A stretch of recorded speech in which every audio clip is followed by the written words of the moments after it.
सर्वांना नमस्कार. तर हा आहे माझा लाडका भाऊ रोहित, ज्याच्यासोबत मी एक छोटंसं चॅलेंज करणार आहे. याला 5 प्रश्न विचारणार आहे. बघूया हा मला किती ओळखतो.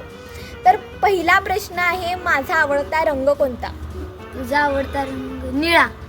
चूक. पहिलाच प्रश्न चुकीचा. माझा आवडता रंग आहे पांढरा आणि काळा दोन्ही. दुसरा प्रश्न, माझा आवडता पदार्थ कुठला? पाणीपुरी. बरोबर आहे. दुसरा प्रश्न बरोबर आहे. तिसरा प्रश्न, माझं आवडतं ठिकाण कुठलं? तुझं आवडतं ठिकाण आंबोली. चूक. माझं आवडतं ठिकाण सुंडी, माझं गाव. किती प्रश्न झाले? 3. चौथा प्रश्न, मी राग आल्यावर काय करते? दरवाजा पडतीस. खरं आहे. पाचवा प्रश्न, माझं आवडतं कार्टून कुठलं? डोरेमॉन. बरोबर आहे. 5 पैकी 3 प्रश्न बरोबर आहेत, 2 चुकले.